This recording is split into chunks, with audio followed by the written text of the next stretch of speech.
जब से शर्मा जी की नई बहू गायत्री के पड़ोस में ब्याह कर आई थी, तब से तो वो बस उसी के गुणगान करती रहती और बार बार अपनी दोनों बहुओं गुंजन और स्वाति को शर्मा जी की नई बहू से कंपेयर करती रहती।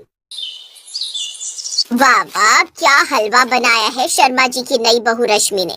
कितना स्वादिष्ट हलवा है। और ये पूरियां, कितनी अच्छी फूली फूली पूरियां बनाई है उसने। उसके हाथों में तो साक्षात माँ अन्नपूर्णा का वास लगता है। शर्मा जी के तो सचमुच भाग ही खुल गए जो इतनी गुणकारी बहुएं उन्हें मिली। और एक मेरी ये दो निकम्मी बहुएं हैं जिन्हें आज तक ढंग का खाना तक बनाने नहीं आया। ऐसा क्यों बोलती हो माँ जी? हम भी तो आपके लिए हलवा बनाती हैं। हाँ, वो तो तुम बनाती हो, लेकिन जो बात रश्मि बहू के हाथों में है वो तुम्हारे हलवे में कहाँ। क्या कमाल का हलवा बनाया है उसने। वाह वाह, मजा आ गया। अच्छा, ऐसी बात है तो हमें भी चखाइए। ऐसा क्या खास बनाया उसने जो आप इतनी तारीफ कर रही हैं? हाँ हाँ, ये लो और खाओ, और खाकर सीखो कि खाना किसे कहते हैं। आखिर खाना बनाया कैसे जाता है। तुम लोगों के खाने में ना तो स्वाद होता है और ना ही शक्ल। गायत्री उन दोनों को हलवा चखने को देती है, जिसे खाकर जेठानी गुंजन कहती है, इसका तो टेस्ट जाना पहचाना है। हाँ, याद आया, ये तो कल्लू हलवाई की दुकान का हलवा है। अरे हाँ भाभी, ये तो सच में कल्लू की दुकान का हलवा है। इसका स्वाद हम कैसे भूल सकते। सब्जी लाने के बहाने हम उसका ये हलवा भी तो खाकर आते हैं। हाँ, लेकिन अभी ये बात माँ जी से मत कहना, नहीं तो वो कहेंगी तुम दोनों कल्लू हलवाई के पास अकेले अकेले हलवा खाकर आ जाती हो। हाँ हाँ, समझ गई मैं। क्या हुआ, आप क्या खुसुर फुसुर कर रही हो? मुंह खुला का खुला रह गया ना इतना टेस्टी हलवा खा के। हाँ माँ जी, बस यूं समझिए, आँख नाक कान और दिमाग सब खुल गए रश्मि का ये रूप देखकर। ये रूप देखकर मतलब? भाभी का मतलब है कि उनका अन्नपूर्णा वाला रूप देखकर। अब तो हमें भी उनसे ये सीखना पड़ेगा। दोनों देवरानी जेठानी को शर्मा जी की नई बहू पर शक हो गया और अब दोनों ने उस पर नजर रखना शुरू कर दिया। दरअसल उनके पड़ोस में रहने वाले शर्मा जी की नई बहू महीना भर पहले ही ब्याह कर आई थी, लेकिन जब से वो शादी करके आई थी तो सोसाइटी के सभी लोग उसी के गुणगान करते रहते। वो दिखने में तो सुंदर थी, लेकिन उसके संस्कारों ने भी सबका दिल जीत लिया था, जिस कारण आस पड़ोस की सभी सासें हर वक्त बस शर्मा जी की नई बहू की तारीफ करती रहती, और उन्हीं में शामिल थी उनकी सास गायत्री भी। एक रोज, प्रणाम आंटी जी। प्रणाम रश्मि बहू, सुबह सुबह कहाँ जा रही हो? मंदिर जा रही हूँ आंटी जी। वो क्या है ना, अपने परिवार की खुशहाली की कामना करने। वाह वाह, क्या संस्कार है तेरे बहू, जीती रहे। घर आकर गायत्री अपनी दोनों बहुओं से, सीखो तुम दोनों भी कुछ शर्मा जी की नई बहू से। सुबह सुबह नहाकर साड़ी में लिपटी बिल्कुल देवी लक्ष्मी का रूप लग रही थी, और पता है वो मंदिर जा रही थी। एक शर्मा जी की बहू है और एक मेरी बहुएं हैं जो मंदिर नहीं बल्कि मल्टीप्लेक्स जाने की शौकीन है। जितनी मर्जी मूवी दिखाने ले जाओ बाहर। ये कहकर गायत्री अपने कमरे में चली जाती है। ये माँ जी का कुछ ज्यादा नहीं हो रहा? हर बात पर शर्मा जी की नई बहू, शर्मा जी की नई बहू करती रहती हैं। बिल्कुल ठीक कहा भाभी, मुझे तो उस रश्मि में भी गड़बड़ लगती है। चलो आज चलकर उसका पीछा करते हैं। वो दोनों उसका पीछा करते हुए मंदिर की ओर चल पड़ती हैं। लेकिन जब वो दोनों मंदिर पहुंचती हैं, तो रश्मि तो वहाँ नहीं होती। अरे भाभी, ये रश्मि तो मंदिर में कहीं नहीं दिख रही। कहीं यहाँ से चली तो नहीं गई? लेकिन इतनी जल्दी हम तो उसके पीछे पीछे ही आ गए। ये तो मेरी समझ में भी नहीं आ रहा। मंदिर जाने का रास्ता तो एक ही है, फिर वो हमें दिखी क्यों नहीं? वो दोनों मंदिर से लौट रही थी कि तभी उन्हें सामने रश्मि नजर आती है, जो अपनी साड़ी उतारती है, जिसके नीचे उसने काफी छोटे कपड़े पहने हुए होते हैं। हे राम, ये मैं क्या देख रही हूँ? चल चल छुप कर देखते हैं। वो उस पर नजर रखती है। कुछ देर बाद एक लड़का वहाँ आता है, जिसके साथ वो सामने वाली मार्केट में शॉपिंग करने जाती है। ये देखो शर्मा जी की संस्कारी नई बहू यहाँ क्या गुल खिला रही है। माँ जी दिन भर इसके संस्कारों की तारीफ करती रहती है। हे भगवान, इस वक्त तो हम लोग अपना फोन भी नहीं लाए जो इनकी फोटो खींच लेते। हाँ, क्योंकि माँ जी को तो हमारी बात का विश्वास होगा नहीं। आपको क्या लगता है वो हमारे हाथ आ जाएगी? अरे नहीं, वो बहुत चालाक है, वो इतनी जल्दी हमारे हाथ नहीं आएगी। हाँ, लेकिन इसका भांडा तो फोड़ना ही पड़ेगा ना, नहीं तो इसके संस्कारों के चक्कर में माँ जी हमारा तेल निकाल देगी।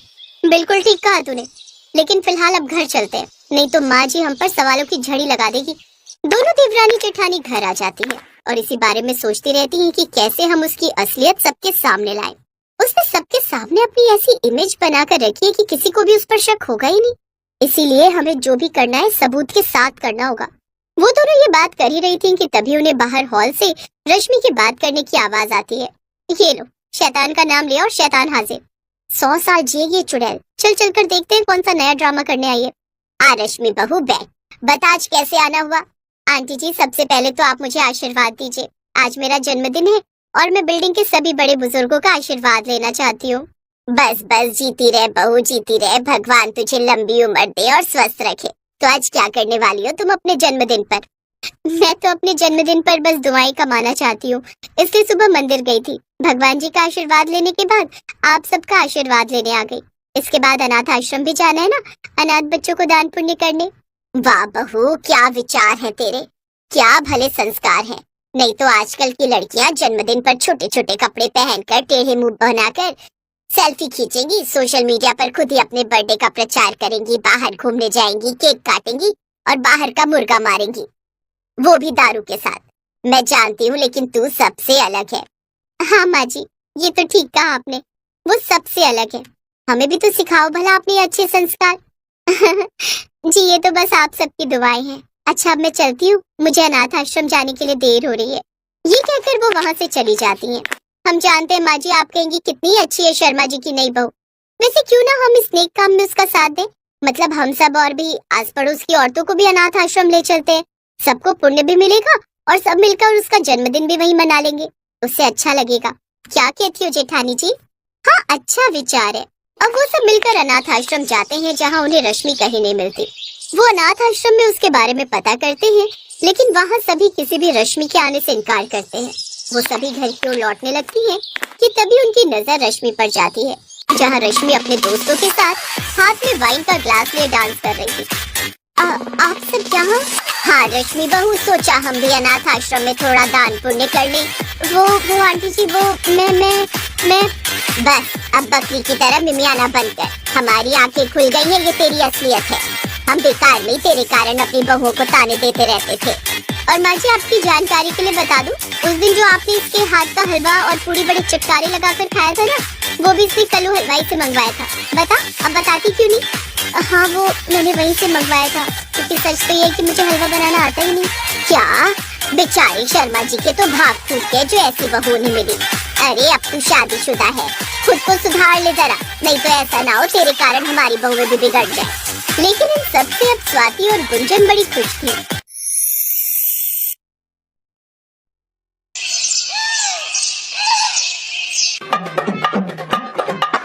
लाजवंती ने अपनी नई बहू शीतल को बहुत ही सुंदर खालिस सोने के बड़े बड़े झुमके उपहार में दिए। हर किसी की नजर उन झुमकों पर ही थी। लाजवंती की जेठानी कलावती की बहू रचना भी उन्हीं झुमकों पर नजर टिकाए खड़ी थी। माँ जी, आपने तो मुझे ऐसे बड़े बड़े झुमके दिए ही नहीं थे। चाची देखो, शीतल को कितने सुंदर बड़े बड़े झुमके उपहार में दे रही हैं। मुझे तो ऐसा लगता है आपने भेदभाव किया है। रुक, मैं लाजवंती से पूछती हूँ कि ये झुमके कहाँ से आए। लाजवंती, ये नई बहू के लिए बड़े बड़े झुमके कहाँ से लाई हो? पहले तो कभी नहीं देखे। भाभी, आप शायद भूल रहे हो, मुकेश की दादी ने मुझे शादी के बाद ये बड़े बड़े झुमके दिए थे, और आपने भी तो बताया था कि आपको अपनी मुंह दिखाई में वो 9 का हार मिला था। ये वही झुमके हैं। आज मैंने सोचा मुकेश की बहू को दे देती हूँ। देखो ना, सुंदर लग रहे हैं ना? शीतल बहू, इन झुमकों में तुम्हारी दादी सास का आशीर्वाद है। इन झुमकों को संभाल कर रखना, ठीक है बहू? जी माँ जी, थैंक यू सो मच। मुझे ये गिफ्ट बहुत पसंद आया, मैं इसे हमेशा संभाल कर रखूंगी। उस दिन के बाद शीतल जब भी कहीं जाती तो उसकी सास उसे बड़े झुमके पहनने के लिए कहती। एक दिन शीतल और लाजवंती को किसी के घर पूजा में जाना था। शीतल बहू, वो बड़े वाले झुमके पहनना मत भूलना। आज की पूजा में बहुत खास मेहमान आने वाले हैं। तुम ये बड़े झुमके पहन कर जाओगी तो सबको बहुत अच्छा लगेगा। मैं सबको बताऊंगी कि ये झुमके तुम्हारी सास की सास के हैं। हाँ हाँ माँ जी, आप चिंता मत करो, मैं पहन लूंगी। आपने इतने प्यार से दिए तो मैं इसे पहनना भला कैसे भूल सकती हूँ। लाजवंती के जाने के बाद शीतल तैयार होने लगती है, पर शीतल को वो झुमके वहाँ नहीं मिलते जहाँ उसने रखे थे। अरे, मैंने तो झुमके इसी बॉक्स में रखे थे, पर इस बॉक्स में तो वो झुमके हैं ही नहीं। क्या हुआ शीतल? माँ आवाज लगा रही है, तुम अभी तक तैयार नहीं हुई? मुकेश, मेरे बड़े झुमके नहीं मिल रहे, वही जो माँ जी ने मुझे मुंह दिखाई में दिए थे, मैंने इसी बॉक्स में रखे थे। अच्छा, रुको, मैं ढूंढने में मदद करता हूँ। शीतल और और मुकेश हर जगह ढूंढते हैं पर कहीं भी वो बड़े झुमके उन्हें नहीं मिलते। अब पूजा में तो जाना ही है, एक काम करो, तुम यही छोटी झुमकियां पहन लो, फिर बाद में ढूंढ लेना। मैंने तुम्हें बोला था कि झुमके संभाल कर रखना, पर तुमने शायद उन्हें संभालने में लापरवाही कर दी। मैंने कितने सालों से वो झुमके संभाल कर रखे हुए थे। मुकेश की दादी माँ की निशानी थी वो झुमके। शीतल के साथ साथ सबका मन बहुत खराब होता है। शीतल बहुत चिंता में थी कि आखिर उसके वो झुमके कहाँ गए, क्योंकि ऐसे तो उसके कमरे में कोई भी नहीं आया था। तभी शीतल की काम वाली मीना आ जाती है। मीना रचना के घर में भी काम करती थी। वो शीतल और लाजवंती की बातें सुन रही थी। बहू, तुम्हें अच्छे से याद है कि तुमने वो झुमके इस डिब्बे में ही रखे थे, कहीं और तो नहीं रख दिए थे? हाँ माँ जी, मुझे अच्छे से याद है, मैंने इसी डिब्बे में झुमके रखे थे। भाभी, आप कौन से झुमकों की बात कर रही हो? वही ना जो माँ जी ने आपको मुंह दिखाई में दिए थे? हाँ वही। क्या तुमने कहीं देखे हैं?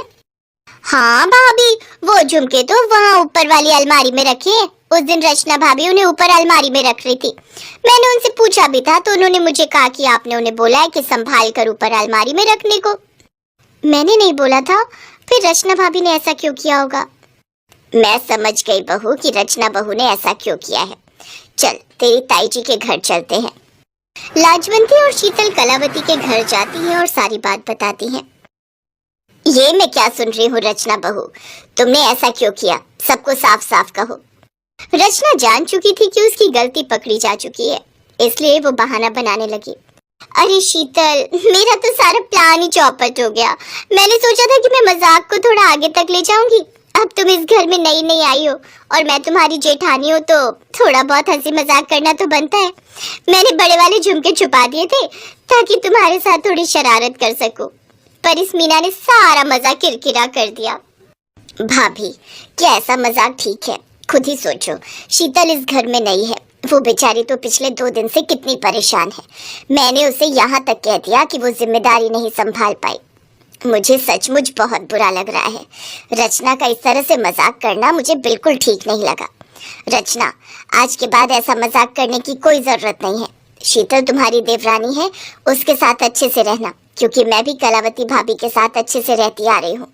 कलावती भाभी, मुझे इससे ज्यादा बताने की शायद जरूरत नहीं है कि हम दोनों देवरानी जेठानी में कितना प्यार है।